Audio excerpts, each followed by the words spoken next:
Negeri ini memanggilmu kawan, belajar bergerak berbagi untuk negeri. Guru penggerak majukan pendidikan, guru penggerak menghamba pada murid. Kreatif rancang pembelajaran, hargai potensi, tingkatkan prestasi, lahirkan profil pelajar Pancasila. Belajar bergerak berbagi untuk negeri, kita menjalin kolaborasi. Belajar bergerak berbagi untuk negeri, demi bakti pada Ibu Pertiwi.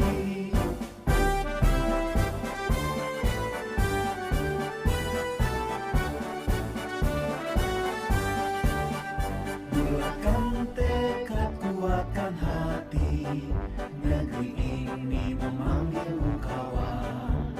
Belajar bergerak berbagi untuk negeri, guru penggerak majukan pendidikan, guru penggerak menghamba pada murid.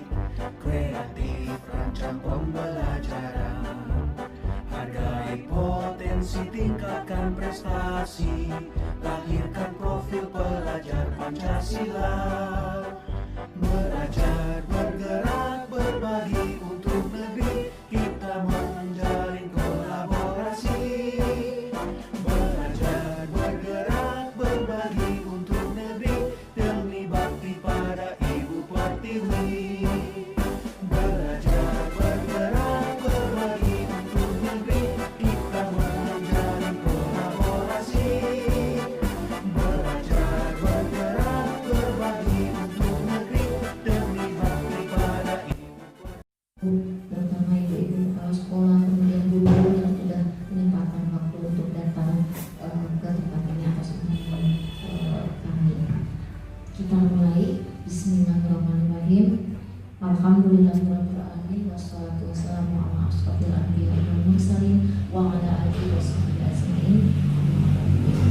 Rabbi sholli sholli wa yassir li amri wahlul 'uqdatam min lisani yafqahu qawli ya fatahu ya alim. Ibu-ibu, terima kasih kami ucapkan atas kedatangannya, atas undangan kami. Semoga amanah ibu-ibu dicatat oleh Allah sebagai amal kebaikan. Ibu-ibu yang kami hormati, acara ini yaitu kami beri nama Destinasi Budaya Positif di TK Negeri Pembinaan Ciawi Gebang. Tadi Selasa tanggal 31 Januari 2023. Materi ini akan nanti disampaikan oleh Ibu dan acaranya yaitu pembukaan, kemudian sambutan dari Kepala TK Negeri Pembinaan Ciawi Gebang, acara inti yaitu acara Destinasi Budaya Positif, kemudian kami buka tanya jawab, dan terakhir penutup. Untuk acara yang pertama, marilah kita buka acara ini, mudah-mudahan mendapatkan ridho dan barokah dari Allah Subhanahu wa taala dengan membacakan basmalah bersama-sama. Bismillahirrahmanirrahim. Untuk mengefektifkan waktu, selanjutnya yaitu sambutan dari Kepala TK Negeri Pembinaan yang akan disampaikan oleh Ibu Ais Rohayati. Kepadanya kami silakan. Assalamualaikum warahmatullahi wabarakatuh. Terima kasih kepada pembawa acara. Sebelumnya, marilah kita panjatkan puji dan syukur kehadiran Ilahi Robi bahwasanya pada hari ini kita bisa berkumpul di TK Negeri Pembinaan ini. Dalam acara Destinasi Budaya Positif ini akan disampaikan nanti sama Bunda Ida. Ini merupakan tugas dari Bunda Ida sebagai ucapan terima kasih kepada kepala sekolah, ibu kepala sekolah, baik guru yang sudah bisa hadir di lembaga kami. Budaya positif ini seperti apa? Nah, terus nanti yang di sekolah Imbas itu kita juga akan mempelajari yang modul-modul yang ada di PME saja. Billahi taufiq wal hidayah. Wassalamualaikum warahmatullahi wabarakatuh.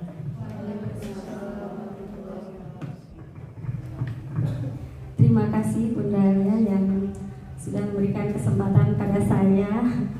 Assalamualaikum warahmatullahi wabarakatuh.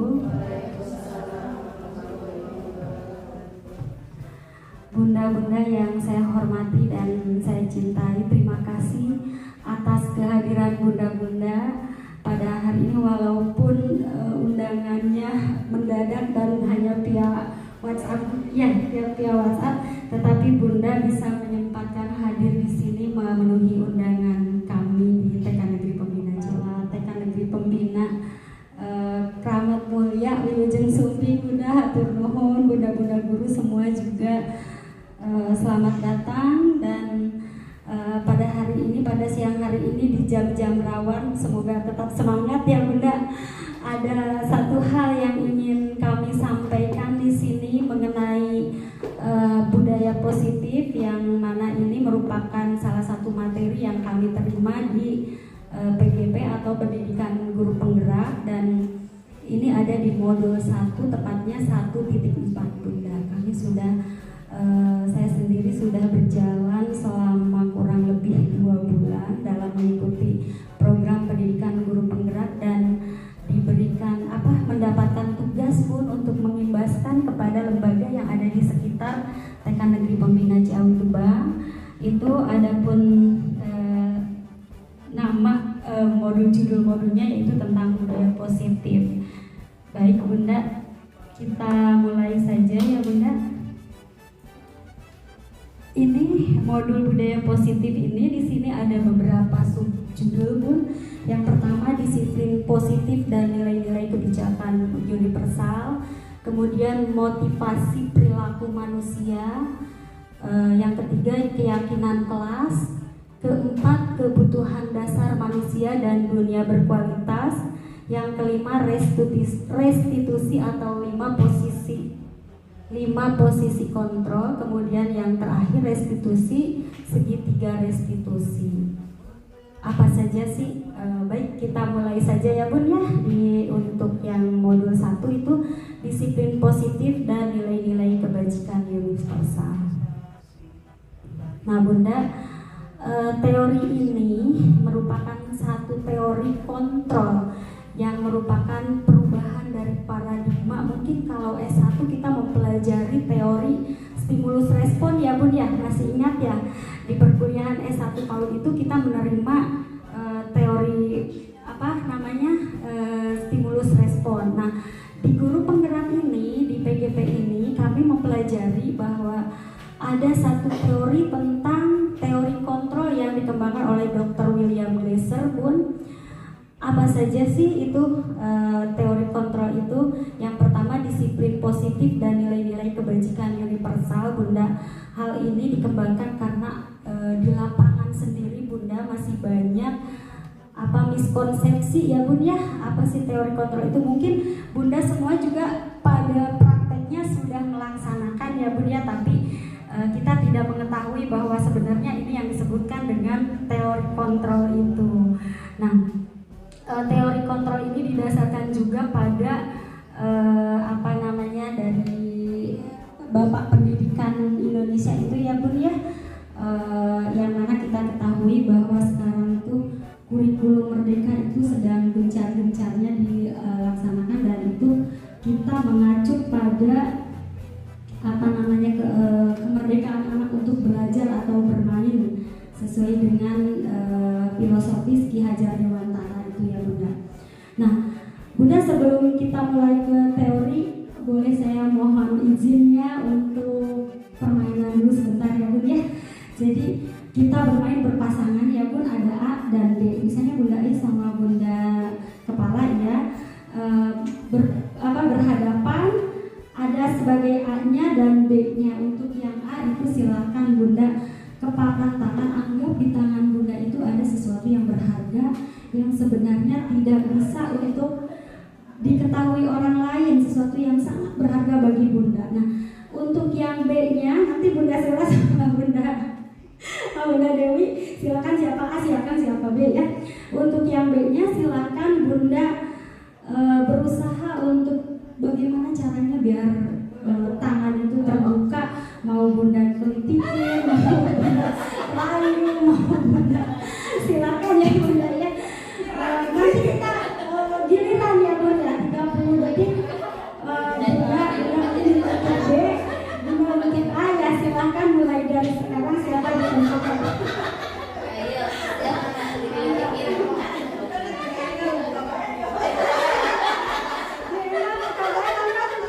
Silakan siapa yang mau di posisi A. Di posisi A itu mengepakkan tangan, ya satu tangan aja. Bagaimana caranya biar Bunda itu bisa mengikat tangannya? Silakan.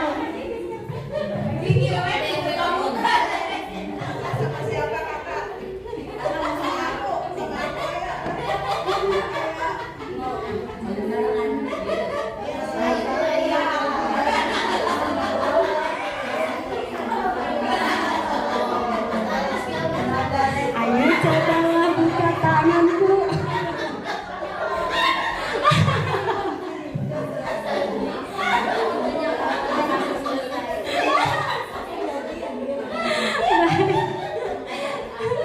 Sudah ada yang terbuka? Pasrah banget senangnya.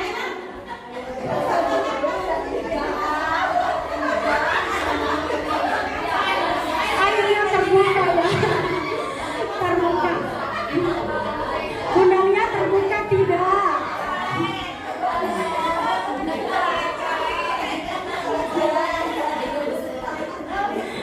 Baik Bunda, terima kasih. 1, 2, 3. Wah, berhasil nih Bunda ya.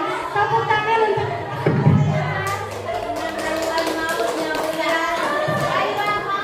dengan rayuan maut katanya ya. Bunda Lia dengan rayuan maut. Kalau Bunda sama dikelitik. Nah, satu kali dengan Bunda Sela terbuka. Terbuka tidak? Enggak, ada yang enggak terbuka?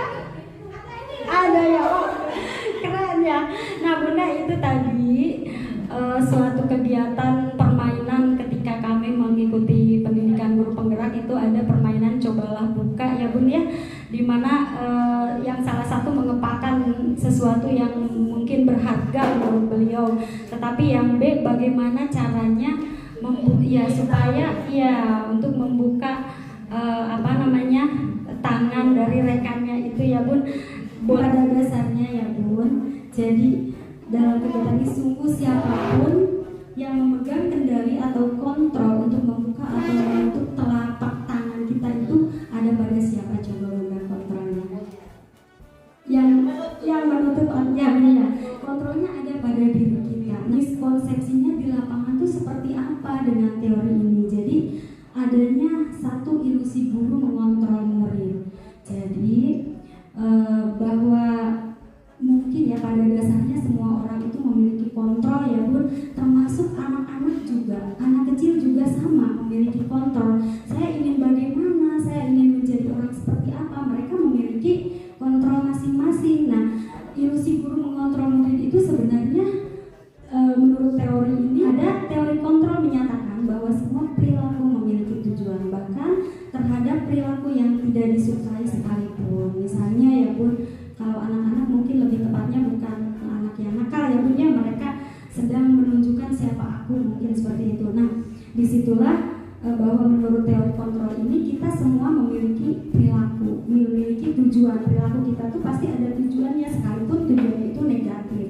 Itu nanti akan ada hubungannya dengan kebutuhan dasar manusia ya Bun ya.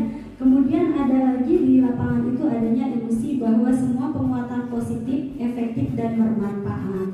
Akan tetapi penguatan positif di sini yang seperti apa yang bermanfaat itu?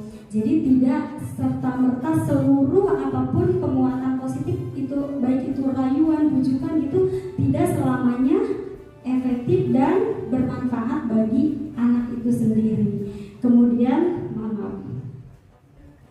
Kemudian yang ketiga, ilusi bahwa rasa bersalah dapat menguatkan karakter. Itu saya sendiri ya Bun beristighfar, astagfirullahaladzim, bahwa saya juga sering mungkin ya melakukan kritik, membuat orang merasa bersalah, baik itu ke anak ataupun ke rekan sejawat. Mungkin ya Bun ya, namanya manusia ya Bun, itu tidak terlepas dari kesalahan, dan kritik ternyata kritikan itu tidak bisa membuat menguatkan karakter, malah sebaliknya ya Bun, menggunakan kritik dan rasa bersalah untuk mengontrol diri menuju pada identitas gagal.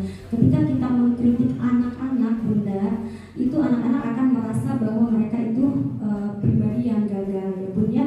Saya itu salah ternyata, padahal belum tentu kan anak salah, karena mereka mempunyai tujuan gitu dari apa yang dilakukannya.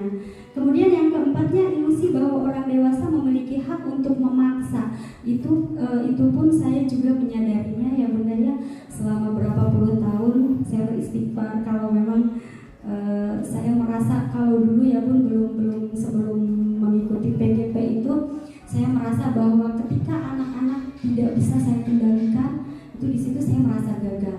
Kenapa saya tidak bisa menguasai anak gitu ya Bun. Tetapi setelah mengikuti pendidikan ini, saya merasa terbuka Bunda. Jadi saya merasa ikhlas, apapun mereka, karakter seperti apapun, itu adalah anak-anak kami, anak-anak kita yang memang harus dijaga dengan segala potensi dan keunikannya. Nah, memaksa tidak akan efektif untuk jangka waktu panjang, dan sebuah hubungan permusuhan itu akan terbentuk. Nah, nanti bagaimana menurut teori kontrol ini kita seharusnya berbuat kepada anak usia dini itu sebagai aset kita ya Bun ya di sekolah kita. Bagaimana kita harus bertindak kepada anak supaya kita tidak salah menurut teori kontrol menurut Dr. William Glasser itu. Nah ini Bunda, bagaimana seseorang bisa berubah dari paradigma stimulus respon kepada pendekatan teori kontrol. Menurut Stephen itu, bila kita ingin membuat kemajuan perlahan, sedikit-sedikit ubahlah sikap atau perilaku Anda. Nah, ketika kita ingin berubah ya Bun, jadi kita harus merubah sedikit-sedikit sikap dan perilaku kita. Tentunya itu memerlukan usaha yang memang harus luar biasa ya Bun ya, ngereketin supaya biasa orang. Nah, kemudian lalu bila kita ingin memperbaiki cara-cara utama kita, maka kita perlu mengubah kerangka acuan kita. Ketika kita ingin memperbaiki cara utamanya, kita harus bagaimana? Berarti kita harus merubah mindset kita dulu ya Bun ya, acuan kita. Bagaimana kita melihat dunia, dan kalau ke pendidikan anak usia ini, bagaimana kita cara memandang anak yang penuh dengan keunikan, bagaimana kita berpikir tentang manusia itu yang subhanallah ya Bunda, Allah itu menciptakan kita walaupun kembar itu pasti berbeda ya Bun ya, tidak sama, dan itu harus kita berubah cara pandang kita terhadap manusia, terhadap skema pemahaman dan penjelasan aspek-aspek tertentu tentang realitas itu sendiri.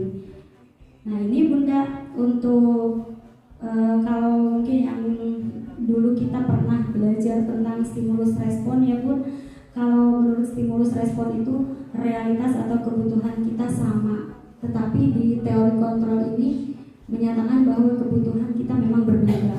Kemudian semua orang melihat hal yang sama, itu di stimulus respon. Ketika di teori kontrol ini setiap orang memiliki gambaran yang berbeda-beda. Jangankan memang manusia, orang dewasa, anak-anak juga sama ya Bun, pasti memiliki gambaran yang berbeda. Terus selanjutnya kita mencoba mengubah orang agar berpandangan sama dengan kita. Ternyata di teori kontrol ini kita berusaha memahami pandangan orang lain tentang dunia. Jadi sudut pandangnya orang yang satu dengan yang lainnya itu pasti berbeda-beda. Kemudian perilaku buruk dilihat dari sebagai suatu kesalahan.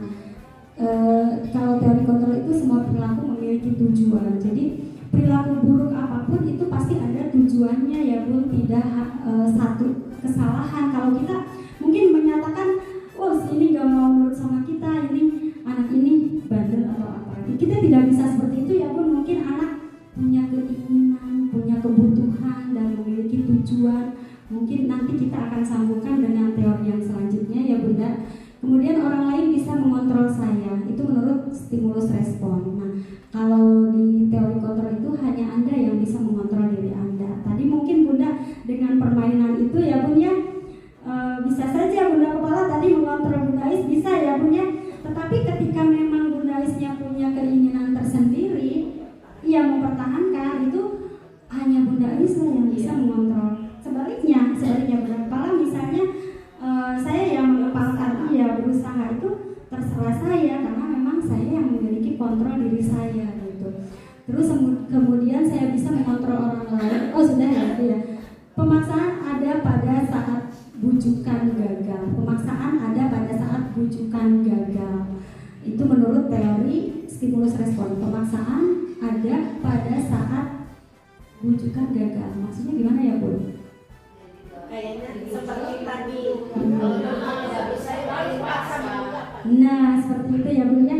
Tetapi kalau untuk menurut teori kontrol itu kolaborasi dan konsensus menciptakan pilihan-pilihan baru. Bunda nanti bisa menggunakan jurus seperti tadi Bunda ya. Jurus maut, rayon maut ya Bun. Itu mungkin ya. Jadi kolaborasi, bagaimana caranya supaya kita tahu, misalnya Bunda Is pegang ilmu nih. Bunda Is saya nggak mau, pokoknya saya nggak mau kasih tahu teman-teman karena ini ilmu yang saya dapatkan ini sulit sekali saya dapatkan. Tetapi bisa saja Bunda Kepala menghampiri Bunda Is dengan kekeluargaan, dengan apa Bunda Is, tolong dong kami bantu ya. Pasti Bunda Is juga kan memiliki kontrol ya. Itu dengan kolaborasi dan konsensus menciptakan pilihan-pilihan baru. Nah, seperti itu. Kemudian model berpikir menang dan kalah. Ini model berpikirnya kalau stimulus respon menang dan kalah. Kalau model berpikir teori kontrol itu menang dan kalah. Jadi anak bahagia, yang mengontrol kita juga guru bahagia. Jadi semuanya menang ya Bu ya. Itu perbedaan dari teori sebelumnya stimulus respon dan sekarang ke teori kontrol. Kemudian apa sih teori kontrol ini sebenarnya untuk apa gitu?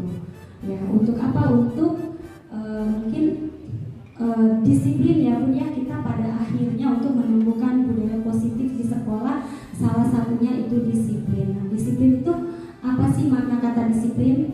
Menurut Dair Gosel itu kata disiplin berasal dari bahasa Latin disiplin yang artinya belajar.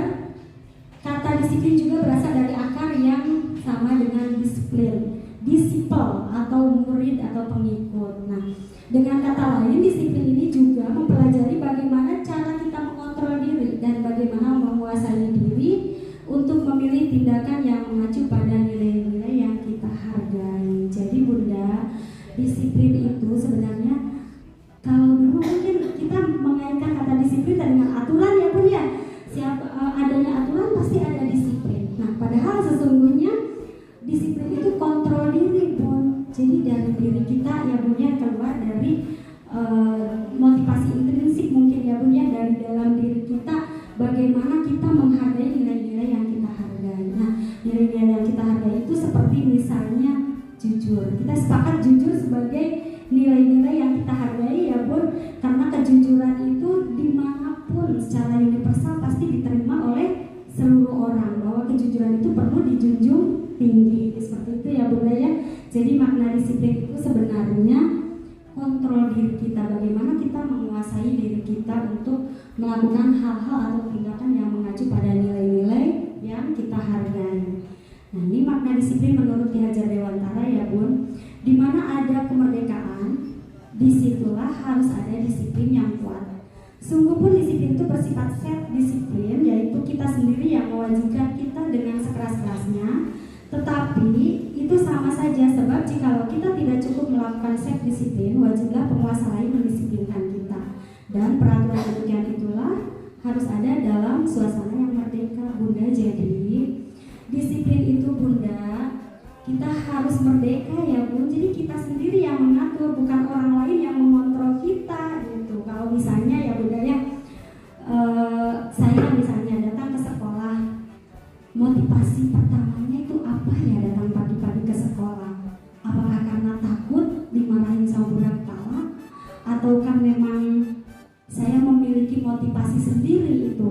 Itu pasti kita dengan melihat teori Ki Hajar Dewantara itu ya Bun, bahwa disiplin itu kontrol diri kita sendiri Bun. Jadi kita sendiri yang mewajibkan ketika kita pun sekeras-kerasnya ya ingin Tetapi kita tidak memiliki kemerdekaan itu hanya dengan aturan gitu Bunda. Jadi aturan tersebut memang kalau ketika kita tidak disiplin itu ada penguasa atau ada aturan, diikat dengan aturan, maka kita disiplinlah kita di situ ya Bun ya. Nah, tetapi ketika orang yang benar-benar mempunyai disiplin yang menghargai nilai-nilai kita sendiri yang dipegang sama kita, jadi apapun itu pokoknya ya saya seperti ini karena saya ingin menghargai waktu gitu, bukan ingin dipuji, bukan ingin untuk mendapatkan penghargaan dari kepala sekolah, bukan, karena memang itu sudah timbul dari motivasi sendiri. Jadi kesadaran mungkin ya Bun ya, adanya kesadaran dari diri sendiri itu menurut Ki Hajar Dewantara. Jadi kalau menurut Ki Hajar Dewantara begini Bun, merdeka, arti merdeka itu bukan berarti merdeka kita bebas melakukan apa saja yang kita inginkan, tetapi merdeka di sini kita memiliki kontrol sendiri Bun. Jadi bukan orang lain yang mengontrol kita, tetapi diri sendiri yang mengontrol kita. Jadi kita merdeka tanpa adanya rayuan dari siapapun. Inilah saya yang menghargai waktu. Inilah saya yang datang selalu tepat waktu karena menghargai waktu, karena nilai-nilai yang saya hargai itu, bahwa ketika saya datang pagi, ketika saya disiplin, inilah diri saya karena saya harus menyambut anak-anak, karena saya sebagai figur yang harus dituruti, yang harus dicontoh sama anak-anak. Mungkin seperti itu ya Bun ya. Jadi disiplin merdeka menurut Ki Hajar Dewantara di sini bukan merdeka kita bebas melakukan apapun sehingga kita lepas kendali, bukan seperti itu ya Bun. Merdeka belajar. Nah, merdeka belajar berarti bukan anak-anak yang merdeka di luar kendali kita seperti kuda lari dan gedongan, bukan ya Bun, tetapi mereka memiliki motivasi dalam dirinya sendiri bahwa mereka, saya harus belajar karena saya memiliki nilai-nilai yang saya hargai, karena dengan belajar tanpa disuruh sama bunda guru saya akan merasa bahagia. Seperti itu ya Bun ya. Jadi kemerdekaan belajar itu di sini yang memang harus diluruskan ya Bunda.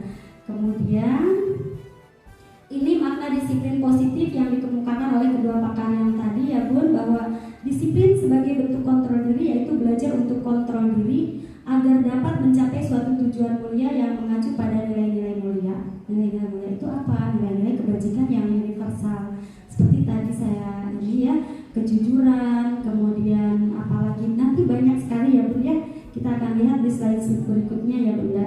Nah, ini nilai-nilai kebajikan. Banyak sekali nilai-nilai kebajikan Bunda menurut beberapa mungkin dari pandangan atau beberapa kacamata gitu ya Bun. Dan ini salah satunya nilai-nilai kebajikan yang memang sedang dibumingkan oleh pemerintah kita ya Bun, mengenai nilai-nilai kebajikan yang dicapai setiap anak Indonesia itu terdapat dalam profil pelajar Pancasila. Pertama, beriman bertakwa kepada Tuhan Yang Maha Esa dan berakhlak mulia, mandiri, bernalar kritis, berkebinekaan global, bergotong royong dan kreatif. Itu salah satu nilai-nilai kebajikan yang memang sedang digalakan oleh pemerintah. Kita sepakat ya Bun, dimanapun kita, agama apapun kita, tetap beriman dan bertakwa kepada Tuhan Yang Maha Esa dan berakhlak mulia itu merupakan satu nilai positif yang memang harus kita yakini. Itu ya Bun. Nanti kalau untuk materi lebih gambarnya ada dari siapa saja nilai-nilai kebajikan itu nanti akan saya share mungkin nanti di WA ya Bun. Via WA itu banyak sekali. Yang dulu mah Bunda mungkin yang 19 karakter seperti itu ya, 18 atau 19. Ya, yang seperti itu Bunda, itu termasuk nilai-nilai kebajikan yang dicapai ya Bun ya. Nah, ini standar pendidikan nasional dalam rangka menciptakan lingkungan yang positif. Maka setiap warga sekolah dan pemangku kepentingan perlu saling mendukung, menghayati dan menerapkan nilai-nilai kebajikan yang telah disepakati bersama. Untuk dapat menerapkan tujuan mulia tersebut, maka seorang pemimpin pembelajaran perlu berjiwa kepemimpinan sehingga dapat mengembangkan sekolah dengan baik agar terwujud suatu budaya sekolah yang positif sesuai dengan standar kompetensi pengelolaan yang telah ditetapkan. Apa sih tujuannya? Tujuan mulia dari penerapan disiplin positif ini agar terbentuk murid-murid yang berkarakter, berdisiplin, santun, jujur, peduli, tanggung jawab, dan merupakan pembelajar sepanjang hayat sesuai dengan standar kompetensi lulusan yang diterapkan. Itu tujuan utama dari penerapan disiplin positif. Kita mengharapkan semua menjadi suatu murid-murid yang berkarakter, yang berdisiplin itu menjadi suatu budaya positif yang ada di sekolah kita ya Bun ya. Nah yang kedua itu tentang teori motivasi, hukuman dan penghargaan. Bunda di sini ada motivasi perilaku manusia menurut Diane Gozen itu manusia berperilaku ya Bun ya. Itu pasti ada 3 alasannya ya Bun ya.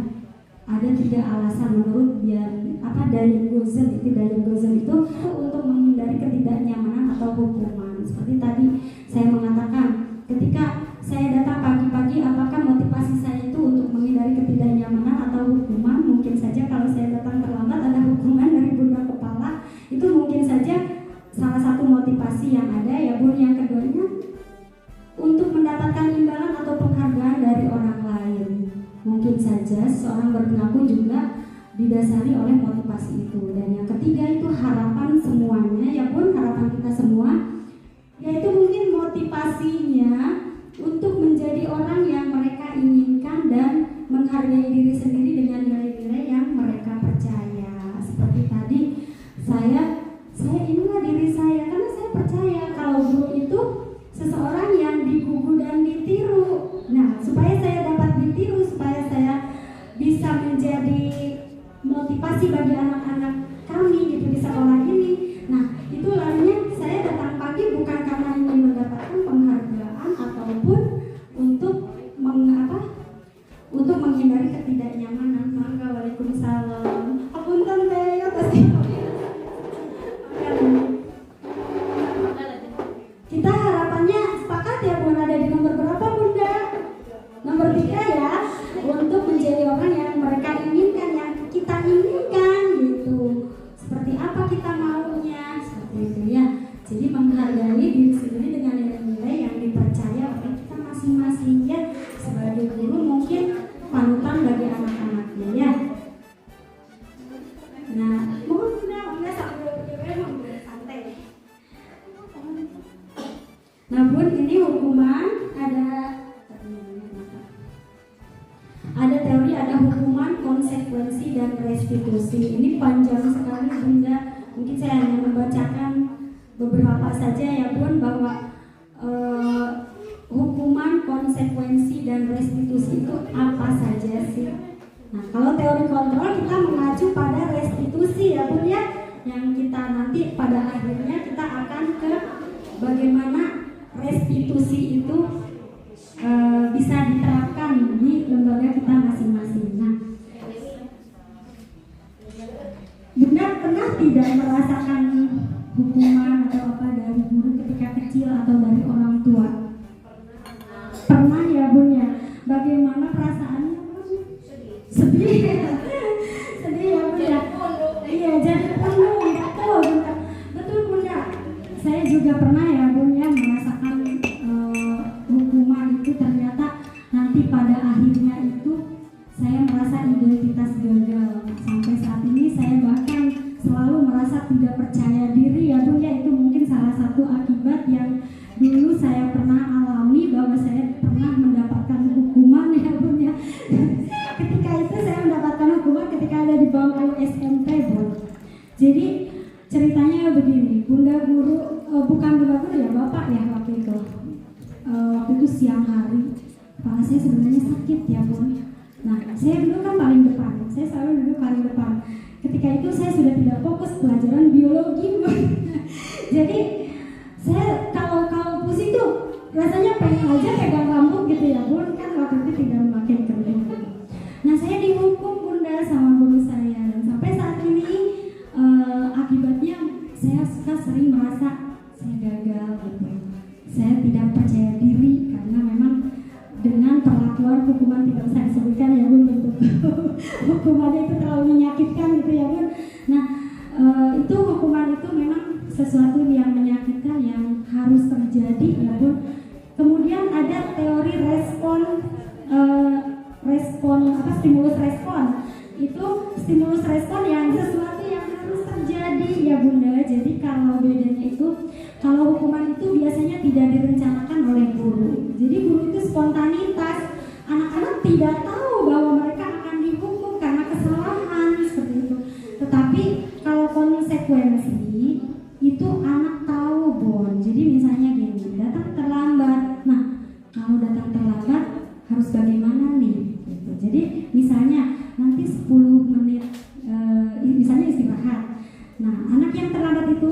10 menit tetap di kelas ya, masih mengerjakan tugas itu diketahui oleh anak dan guru.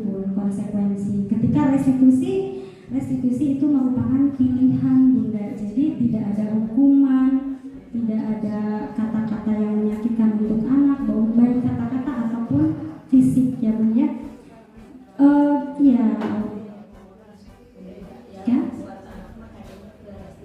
Iya Bunda, kita akan mengacu pada restitusi itu Bun. Jadi baik di semua tingkatan Bun, kami di guru penggerak juga ada rekan-rekan dari SD, dari SMP, SMK ya Bun. Jadi dari semua jenjang itu tidak membeda-bedakan, semua kita mengacu pada teori kontrol ini yang pada akhirnya nanti ke restitusi itu ya Bun.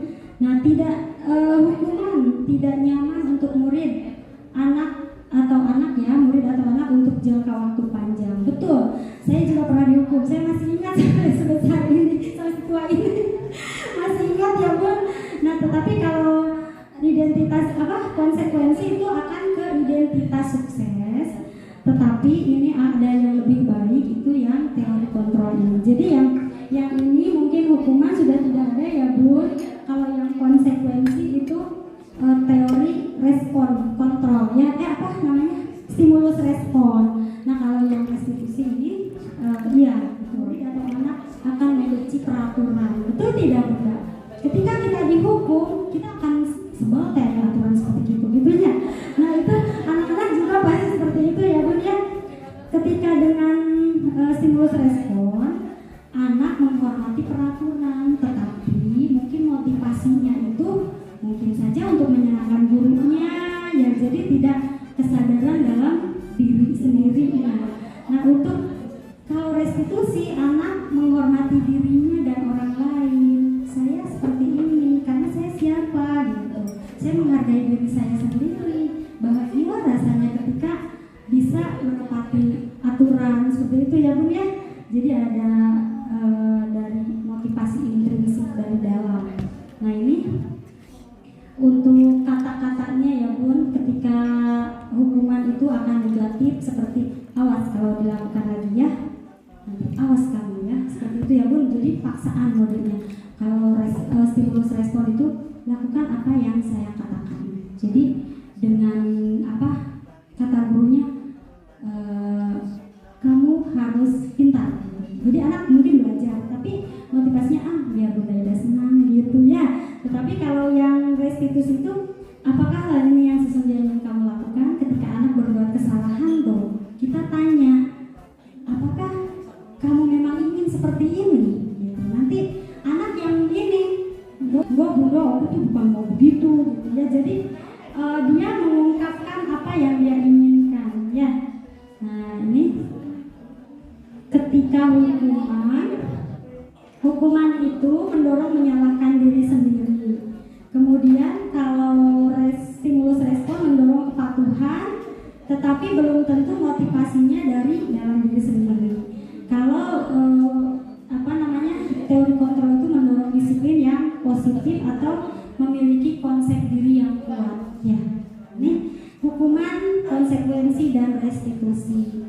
Jadi hukuman itu bersifat tidak terencana Bunda, atau tiba-tiba, bersifat satu arah dari pihak guru yang memberikan, dan murid hanya menerima suatu hukuman tanpa melalui suatu kesepakatan atau pengarahan dari pihak guru, baik sebelum atau sesudahnya. Hukuman yang diberikan bisa berupa fisik maupun psikis. Murid atau anak disakiti oleh suatu perbuatan atau kata-kata. Sementara disiplin dalam bentuk konsekuensi sudah terencana atau sudah disepakati, sudah dibahas dan disetujui oleh murid dan guru. Konsekuensi dibuat oleh pihak guru atau sekolah dan murid sudah mengetahui sebelumnya konsekuensi yang akan diterima bila ada pelanggaran.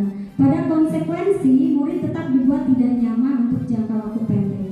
Konsekuensi biasanya diberikan berdasarkan suatu data yang umumnya dapat diukur. Misalnya, setelah 3 kali tugas tidak diselesaikan pada batas waktu yang diberikan, atau murid melakukan kegiatan di luar kegiatan pembelajaran, misalnya mengobrol, maka murid tersebut akan kehilangan waktu bermain dan harus menyelesaikan tugas karena ketertinggalannya.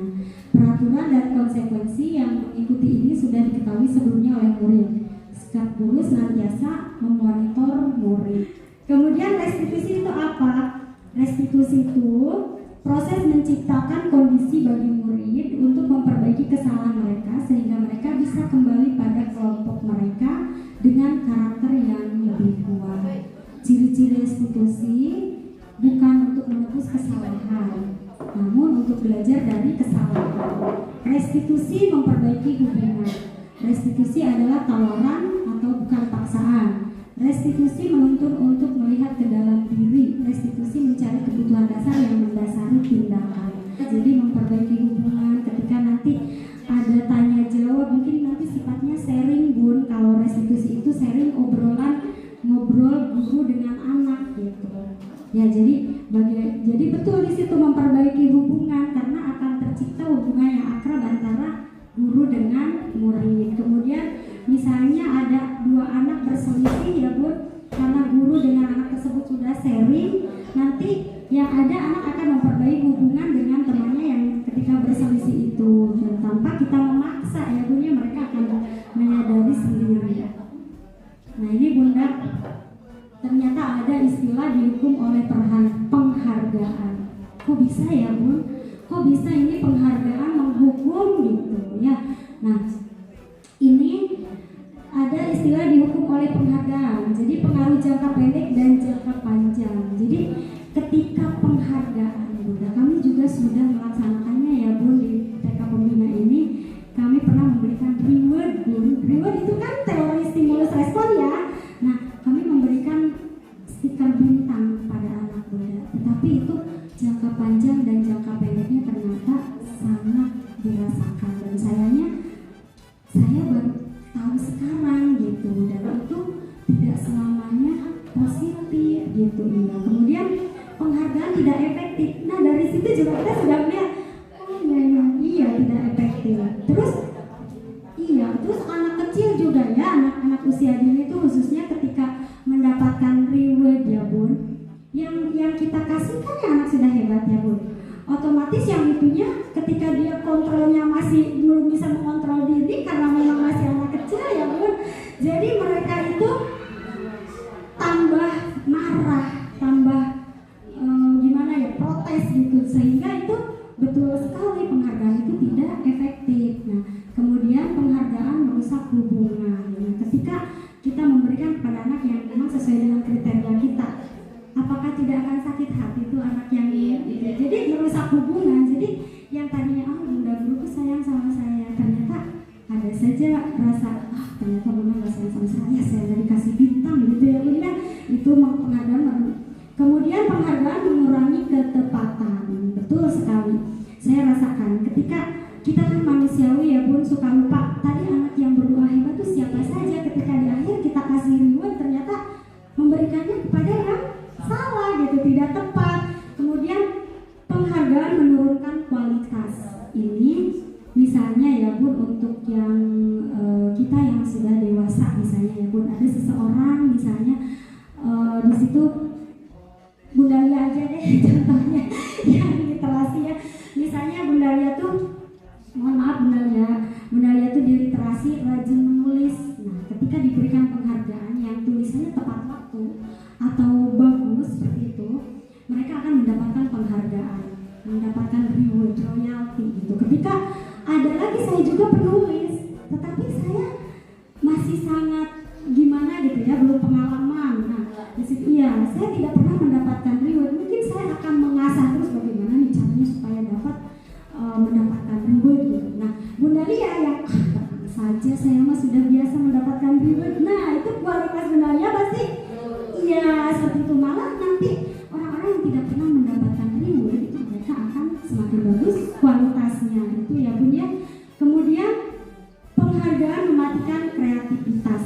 Benar sekali. Ketika kita ingin di kelas ya Bun, ingin tertib, anak-anak padahal dengan segala keunikannya itu mereka ingin menyalurkan kreativitasnya, tetapi kita bunda gurunya kekeh gitu, pengen anak bekerja yang ini aja, sesuai ini, disiplin kita yang ini. Jadi jangan melakukan apa, itu akan mematikan kreativitas ya. Kemudian penghargaan menghukum. Bunda ada yang bisa baca tuh penghargaan menghukum seperti apa ya?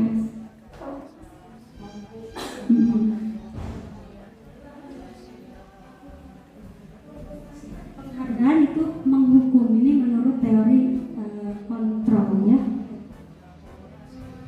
Bisa mengejar, Gimana? misalnya begini, ketika dia sudah mendapatkan penghargaan ya, dia sudah mendapatkan penghargaan misalnya.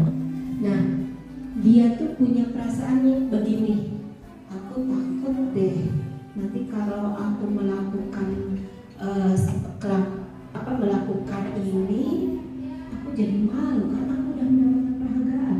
Berarti dia otomatis merasa terhukum, tidak bisa untuk berkembang gitu, bebas sesuai dengan keinginan dia. Takutnya dia akan, oh nanti aku jadi malu deh dan dicemooh sama orang. Mungkin ke situ. Ya betul Bunda Ais ya.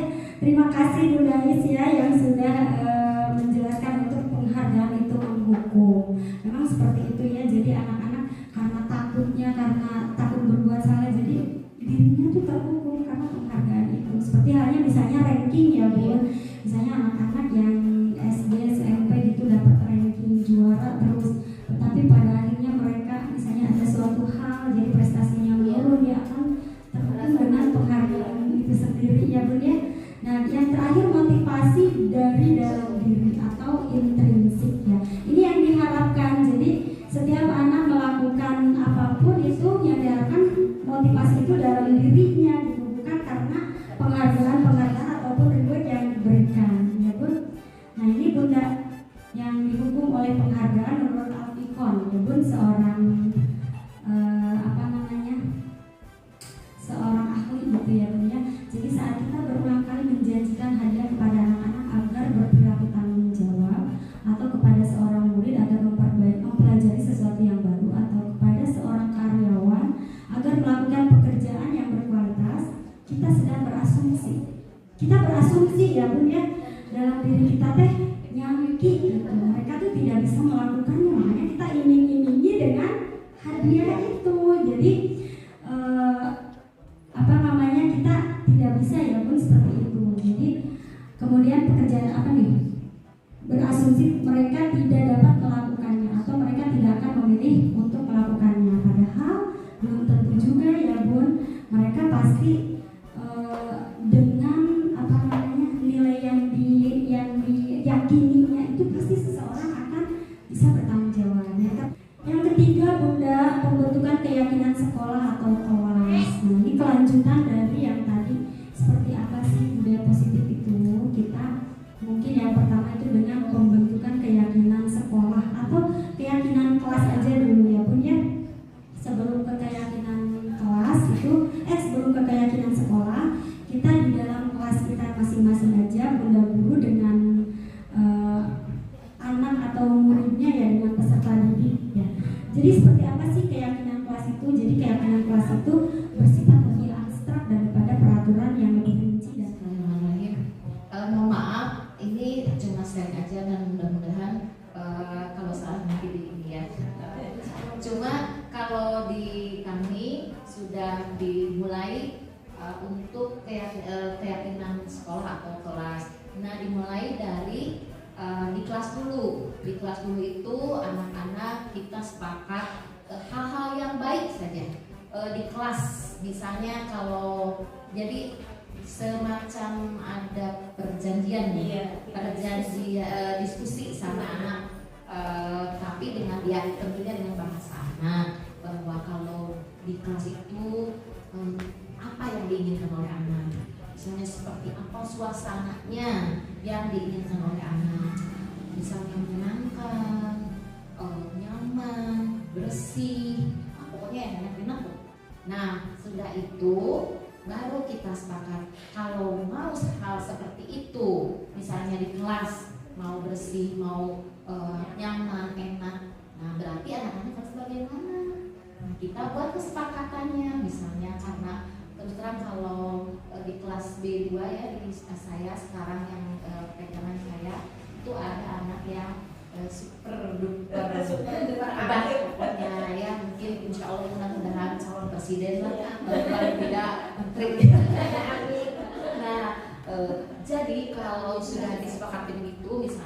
biasanya anak itu wah seneng ya gitu main musik play. Nah, jadi apapun dijadikan bunyi. Jadi kalau sedang kegiatan atau apa, kita sedang bercakap atau lagi bercerita, berisik karena ada anak yang bilang ayo weh. Nah itu jadi dibuat kesepakatannya. Nah, insya Allah, alhamdulillah beberapa hari ini, beberapa minggu ini dengan pendekatan itu, kemudian dengan kesepakatan yang sudah disepakati bersama, misalnya di kelas kita, jadi kalau mau enak harus bagaimana?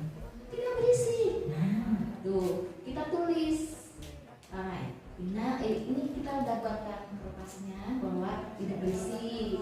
Ya, dengan yang menarik betul Bun. Dibuat di kertas asbro kan warnanya bagus-bagus, kita buat gitunya. Lalu ditempel sama anak. Itu yang pertama misalnya tidak berisik. Terus kalau misalnya kan ada anak kalau yang bermain memakai alat-alat permainan di kelas. Nah, bagaimana kalau apalagi kan kita capek tiap hari harus beres-beres. Apalagi kalau sekarang kan muspak itu ya perintilan lah kasarnya, kecil-kecil tapi membutuhkan kalau dicampur aduk memang jadi nggak enak dilihat, nggak enak dipandang. Nah kalau sudah ada kesepakatan begitu, kalau anak-anak itu masih bermain, berarti kalau mau bersih lagi di kelasnya enak, tidak ada tikus, tidak ada banyak lalat, berarti harus bagaimana? Berarti anak-anak bagaimana? Maunya bersih. Nah kalau mau bersih berarti kita harus bersihkan bersama-sama. Kalau udah selesai bermain kita harus sama-sama membereskan. Itu mungkin benda indah, jadi itu juga sama ditempel anak teh payung, buka payung. Berarti mah kalau sudah terjadi begitu semua hal yang baik, insya Allah kedepannya jadi tinggal kita ingat bagaimana kesepakatan kita kalau di kelas. Nah itu saja mungkin ya pengalaman untuk keyakinan kelas. Nah kami harapkan dari keyakinan kelas tersebut nanti menjadi kebiasaan untuk kebiasaan anak selanjutnya, jadi keyakinan sekolahnya juga lebih baik. Nah mungkin itu saja pengalaman sedikit dari saya. Maaf udah kalau ada yang salah. Terima kasih atas kesempatannya. Assalamualaikum warahmatullahi wabarakatuh.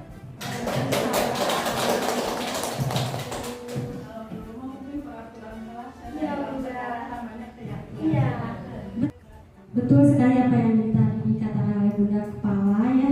Itu dulu mah namanya peraturan kelas, sekarang mah keyakinan kelas. Terus kemudian Bunda kan kalimatnya tuh lebih abstrak ya Bun. Jadi kita harus lebih kenalkan dulu. Jadi seperti tadi Bunda lihat, kelasnya mau seperti apa? Kita tulis dulu. Kita ingin tidak berantakan. Kita tulis aja dulu celotehan anak Bun. Celotehan anak tulis aja dulu di papan tulis, diinventarisir ya Bun.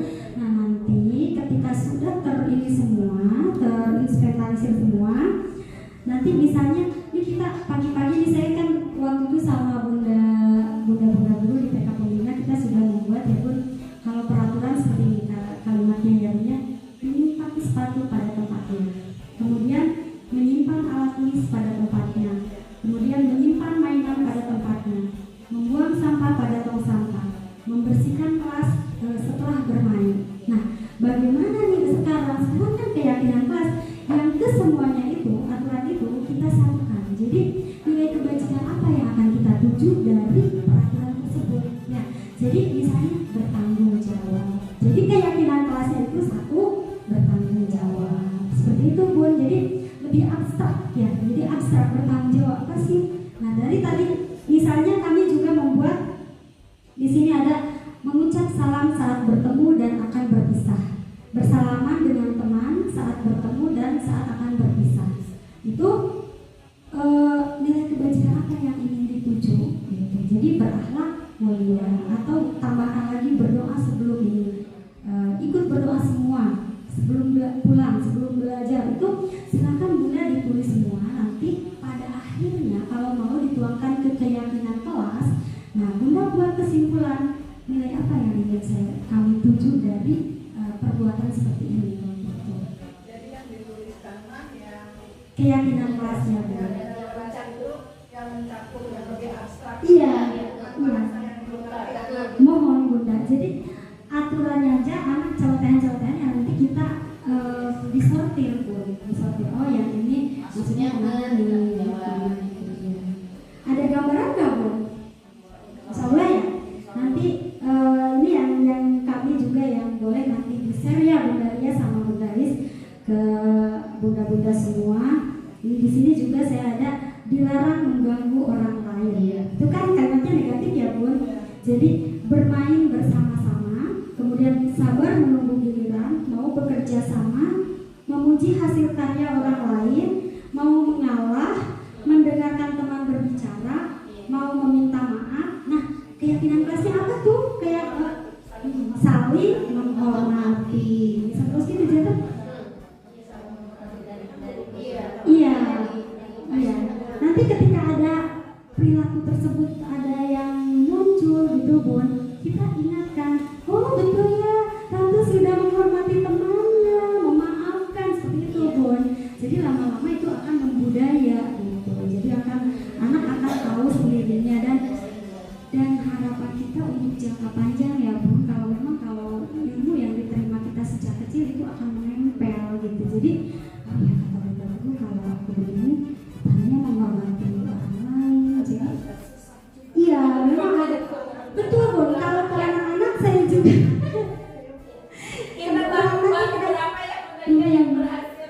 iya, Bun, tapi alhamdulillah udah ada perubahan Bunda ya. Kemudian pernyataan atau keyakinan kelas senantiasa dibuat dalam bentuk positif, seperti tadi kita kurangi tidak boleh pikirannya ya. Kalau misalnya tidak boleh lari di kelas misalnya. Nah, ketika kita akan ke keyakinan kelas itu berjalan dengan pelan di kelas. Seperti itu ya, Bun ya. Jadi tidak boleh tidak boleh berisik. Berarti tidak boleh teriak, tidak boleh berisik. Berarti berbicara pelan. Seperti itu ya, Bun.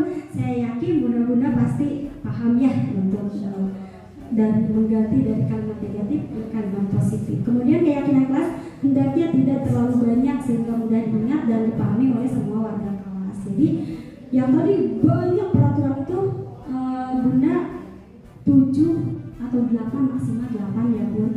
Itu 6 sampai 8 saja ini.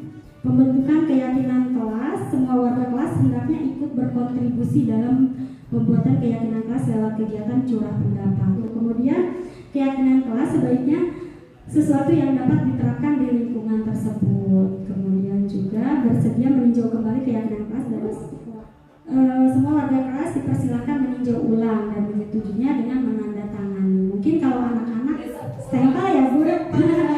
Iya, ketika betul, Bu, ternyata sebelum anak-anak dilibatkan untuk tanda tangan atau stempel sering lupa ya, Bu. Ketika anak-anak kan sudah disetujui, oh ya saya lupa gitu. Jadi dia langsung memperbaikinya gitu. Keyakinan kelas selanjutnya bisa diletakkan di dinding kelas di tempat yang mudah dilihat semua warga kelas. Itu kemudian ini yang ke teori selanjutnya yaitu kebutuhan dasar manusia dan dunia berbahagia ibu dan bapak guru hebat untuk membangun budaya sekolah yang positif dengan lingkungan yang aman dan mendukung murid untuk menjadi pribadi yang berdaya, seimbang dan bahagia. Salah satu upaya yang dapat dilakukan oleh guru adalah memahami kebutuhan dasar yang mendasari perilaku murid. Pada video kali ini kita akan membahas tentang 5 kebutuhan dasar manusia.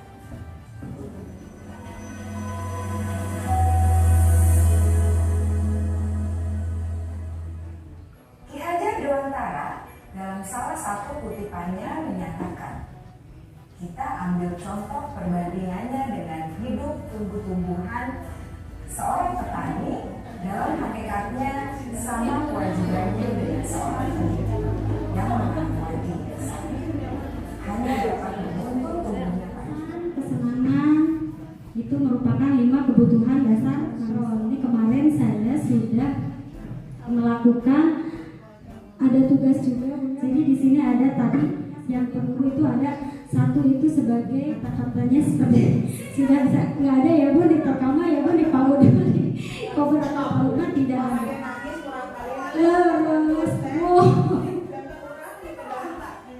malah nggak bujuknya Bun. Nah ini Pak mohon Bunda usia dini itu Bunda paling kita memposisikan sebagai teman ini ya Bun ya. Jadi senda guru akan ramah cenderung bersenda gurau untuk menghangatkan suasana. Nah untuk nanti ketika mungkin di keluarga ya Bun ya ada lagi satu itu yang posisi sebagai manajer Bun. Posisi sebagai manajer itu mengungkapkan pertanyaan-pertanyaan kepada anak. Jadi ketika ada anak misalnya adik kakak berselisih mencari tahu siapa yang bersalah, tetapi bagaimana nih cara untuk menyelesaikannya. Seperti itu mungkin nanti kalau kita menghadapi ke anak yang usia dewasa di rumah misalnya posisi manajer. Kemudian kita emang tadinya kenapa? Itu kan kita tanyakan dulu kenapa bisa seperti ini gitu. Kemudian lalu keyakinan kamu seperti apa? Apakah kamu mau jadi anak seperti ini? Seperti stabilkan identitas. Barangkali Bunda menstabilkan identitas itu seperti misalnya ketika ada anak yang bersalah, oke nggak apa-apa. Bunda ini juga pernah berbuat kesalahan. Itu intinya ya Bun, yang untuk menstabilkan identitas. Coba validasi tindakan yang salah. Pasti kamu punya alasan kan? Kenapa kamu bersikap begini? Itu kita juga di sini masih bisa itu ya Bun untuk validasi tindakannya, validasi tindakan yang salah.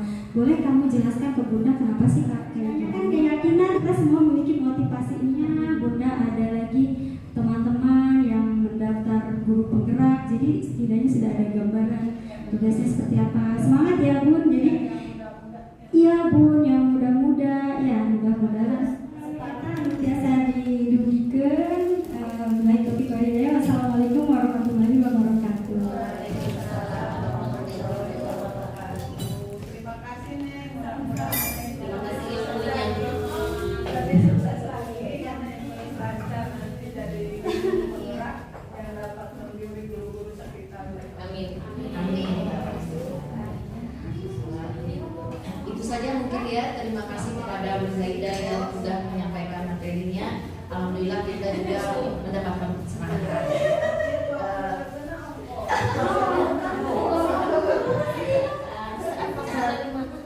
Kemudian juga kita lanjutkan ya sambil disambi dengan makanan dan minumannya.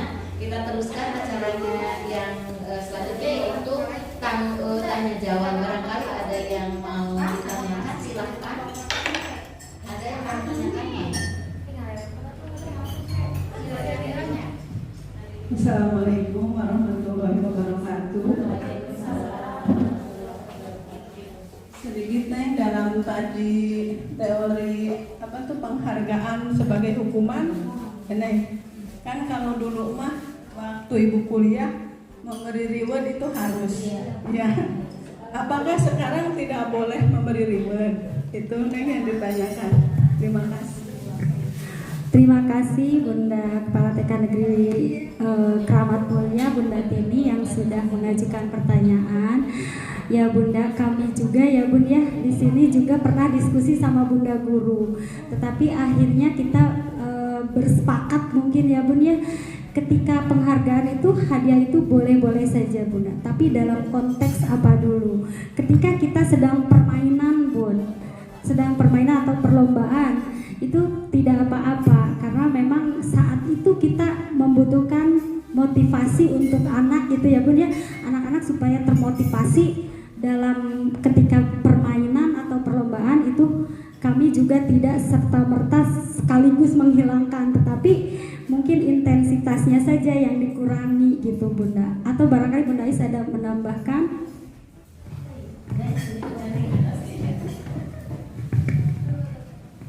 Iya Neng, benar sekali ya. Ini pengalaman ibu sendiri Neng. Ketika anak ya, kita kan menerapkan pulang. Terima kasih Bunda Is sudah memberikan tanggapan atau sharingnya ya Bun. Jadi mungkin benar sekali ya Bun, kalau dulu kan kita ada reward itu teori stimulus respon itu ya Bun. Tetapi kita sekarang ini untuk mengembalikan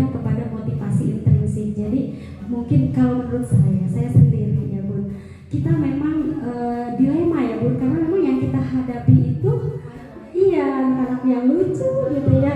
Jadi kami juga Bunda tidak sekaligus tidak ada. Nah ketika itu sambil kita menanamkan supaya motivasi intrinsiknya itu muncul dari diri anak. Ketika anak sudah merasakan manfaatnya dari berbuat kebaikan ini, di situ kami tanamkan. Nah sekarang sudah tahu kan, walaupun memang Bunda tidak memberikan bintang, ternyata jadi tambah hebat ya, seperti itu Bunda. Jadi ketika anak bisa membaca ya Bun, bisa membaca huruf misalnya, menyambungkan huruf B dengan huruf A, ba misalnya. Nah kita bisa melihat binar kecerahan bahagianya anak, wah hebat sekali pinternya, ternyata itu iya itu juga reward Bun. Tapi kalau sekedar seperti itu saya rasa tidak, asal tidak berlebihan, karena memang yang namanya anak usia ini tuh memang butuh ya Bun, butuh dihargai, tetapi mungkin penghargaan di sini yang lebih gimana gitu ya, jadi berlebihan gitu. Terus kita juga konteksnya mungkin ya Bun, ketika kita sedang permainan itu, ayo nanti yang bisa Bunda kasih hadiah, anak hadiahnya itu semua dikasih ya baiknya kalau anak usia ini seperti itu. Jadi nggak salah satu, salah seorang gitu. Seperti itu mungkin Bunda ya. Memang itu teori stimulus respon juga kan tadi yang bagus ya Bun ya, tidak salah itu juga. Tetapi kalau untuk di jenjang yang lebih tinggi itu lebih ke menanamkan motivasi intrinsiknya. Kalau kita di pendidikan anak usia dini memang masih tetap sih kita, menurut saya itu reward penghargaan itu tetap harus ada, karena anak usia dini itu iya Bunda. Jadi iya dengan hebat, dengan apa itu kan betul iya teking korek gitu nyamanya. Memang anak usia ini tuh berbeda ya teori, dan tujuannya bagus untuk mengembalikan ke supaya kita mempunyai motivasi intrinsik. Nuhun Bunda kasadayana. Mangga, assalamualaikum warahmatullahi wabarakatuh. Mohon maaf bila mana ada kesalahan dalam tutur kata atau maksud kami. Mari kita tutup acara ini dengan pembacaan hamdalah sama-sama. Alhamdulillah. Bulatkan tekad, kuatkan hati, negeri ini memanggilmu kawan. Belajar bergerak berbagi untuk negeri, guru penggerak majukan pendidikan. Guru penggerak menghamba pada murid, kreatif rancang pembelajaran. Hargai potensi. Bunda Ida lihat Dede keluar kelas ya, waktu lagi permainan apa tuh? Lagi main balok, Dede tiba-tiba lari keluar ya. Kenapa itu saya bisa ceritakan sama Bunda?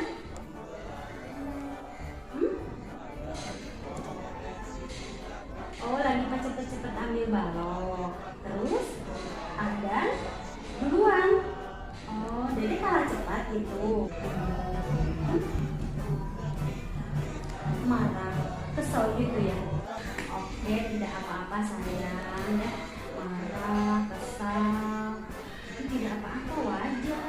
Kita manusia ya. Setiap orang memang kami melakukan kesalahan ya.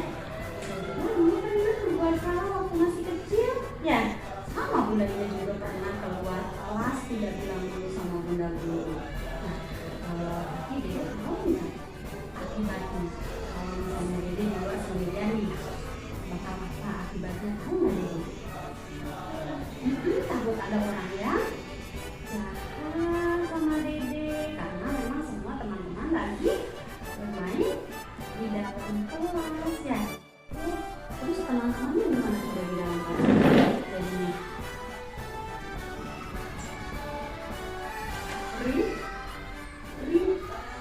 ribut ya teman-teman, jadinya apa saya? Ribut. Jadi masih ingat nggak keyakinan kelasnya nih? Jadi masih ingat apa saja coba? Iya, nggak boleh lari-lari. Kemudian apa lagi? Nggak boleh dorong-dorong teman, betul. Terus? Iya, berarti itu harus sayang sama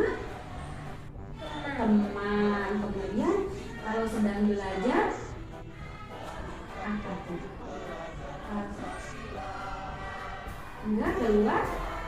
Nggak keluar kelas. Terus kalau mau keluar kelas harus apa tuh? Ingat enggak?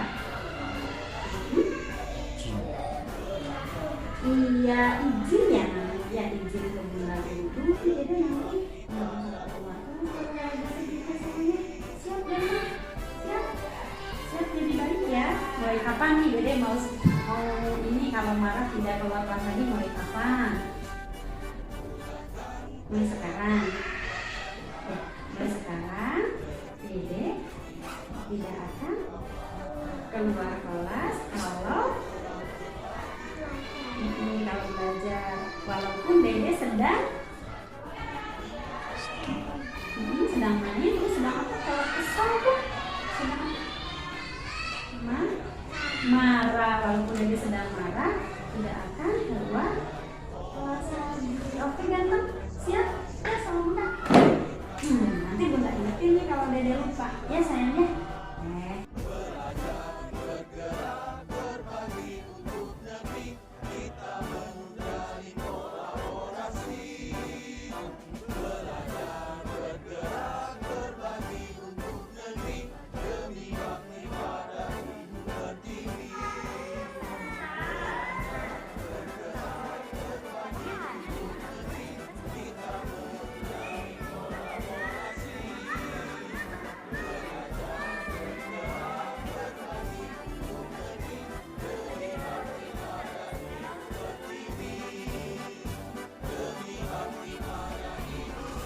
Dada aku kan nangis ya.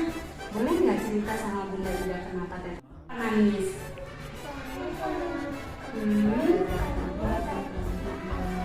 Ditarik sama Abka, kalungnya benar dari Abka? Kayak gimana? Kenapa ditarik? Kenapa Abka tarik kalung Dada tuh kenapa?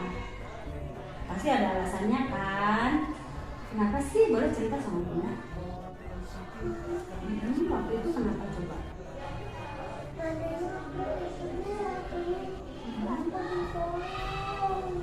Ratunya didorong sama siapa? Abka didorong sama Ratu. Benar, artinya dorong Abka. Kenapa? Soalnya tadinya Abkanya galak sekali Kak. Soalnya kan nggak boleh galakin temen di sekolah, harus sayang. Betul sekali ya. Oke deh, Bunda Ida tidak akan mencari siapa yang bersalah ya. Tapi Bunda Ida mau cari jalannya nih, jalan keluarnya biar Ratu sama Abka tidak ulang-ulangi perbuatan seperti betul. Tidak bandel, tidak ulang-ulangi perbuatan seperti itu ya. Oke, setiap orang dari Abka dengarkan dulu Bunda. Setiap orang pasti punya kesalahan ya sayangnya. Bunda Ida juga sama, pernah melakukan kesalahan. Waktu kecil, Bunda Ida juga sama pernah galak sama teman Bunda. Tapi tahu tidak akibatnya apa kalau galak sama teman? Minta maaf. Akibatnya nih nanti kalau Dede harus galak sama temen tuh bakal apa ya? Bakal Dimarahin sama siapa? Sama ibunya tuh. Nah terus apa lagi? Ratunya kenapa coba? Kenapa tuh ratunya kayak kemarin tuh? Artinya bisa menangis, sedih ya Ratu ya. Kalau digalakin sama teman sedih tidak? Sedih apalagi kalau kalungnya di apa? Punya kapak. Aku punya kalung Iya, kalau laki-laki sebaiknya tidak pakai kalungnya sayangnya. Cewek aja. Nah, tahu nggak? Dari Abka sama Ratu, keyakinan kita di sekolah ini harus bagaimana? Coba ke teman tuh harus gimana? baik. Harus baik, harus apa lagi? Harus kalau habis marah harus minta maaf. Nah, Abka sudah minta maaf ini sama Ratu. Ayo maafkan dulu. Bilangnya gimana coba? Maaf ya Ratu ya. Abka sudah hebat sekali ya. Nah, sama teman itu harus saling sayang. Kemudian apa lagi? Main bareng. Terus saling Boleh juga boleh pukul-pukul. Betul sekali, nggak boleh pukul, nggak boleh nyuit ya. Boleh tendang-tendang. Iya, sekarang Abka sama Ratu nih udah tanya nih. Kalau orang yang mau di depan harus ngalah. Orang yang kalau ada orang yang di depan itu harus ngalah, betul sekali. Aku tadi malah kasih Alika suruh di depan. Alhamdulillah, berarti sudah paham keyakinan kelasnya ya, peraturannya ya. Sudah hebat aku. Sekarang Aka sama Ratu mau gimana coba nih ke depannya? Mau galak lagi ya? Enggak, janji sama Bunda. Ya, siap ya. Kita sudah maaf-maafan ya, tidak mengulanginya lagi. Baiklah, sekarang Ratu sama Aka sudah baikan, sudah hebat. Nanti kalau ada teman yang marah, yang galak, mau apa coba? Mau diapakan temennya? Harus minta maaf, mau dimaafin. Mau dimaafin, mau diingetin